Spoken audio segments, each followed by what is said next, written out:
નમસ્કાર, તમે જોઈ રહ્યા છો મારો અવાજ ન્યૂઝ। વડનગર ઈદગાહ ખાતે ઈદ ઉલ ફિતરની નમાઝ અદા કરવામાં આવી। રમઝાન મહિનાનું મુસ્લિમ સમાજમાં ખૂબ જ મહત્વ હોય છે।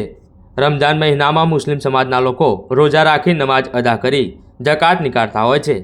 રમઝાન મહિના પછી ઈદનો તહેવાર આવતો હોય છે। આ દરમિયાન મુસ્લિમ સમાજના લોકો સવારે વહેલા ઉઠીને ઈદગાહ જઈને નમાઝ અદા કરતા હોય છે અને અલ્લાહની બંદગી કરતા હોય છે। વડનગર ઈદગાહ ખાતે મુસ્લિમ સમાજના લોકોએ ઈદની નમાઝ અદા કરી। વડનગર મૌલીપુર તેમજ આજુબાજુના ગામમાં રહેતા મુસ્લિમ સમાજના લોકોએ હાજર રહી નમાઝ અદા કરી અલ્લાહની બંદગી કરી અને દુઆઓ કરી, જેમાં દેશમાં તમામ લોકો માટે તંદુરસ્તી મળી રહે, અમન અને ચેન, સુકૂન, ભાઈચારા સાથે રહે અને દેશની પ્રગતિ થાય। વડનગર સ્માર્ટ પોલીસ સ્ટેશનના પીઆઈ દ્વારા પોલીસ બંદોબસ્ત પણ ગોઠવવામાં આવ્યો હતો। ઈદના દિવસે ઈદગાહમાં મેળો જોવા મળતો હોય છે, જેમાં રમકડા અને ખાણીપીણીની વસ્તુઓ મળતી હોય છે। બાળકો પણ હર્ષોલ્લાસ સાથે ઈદ મનાવતા હોય છે તેમજ એકબીજાના ઘરે જઈને ઈદની મુબારકબાદ પાઠવતા હોય છે અને શીરખુરમાનો આનંદ લેતા હોય છે।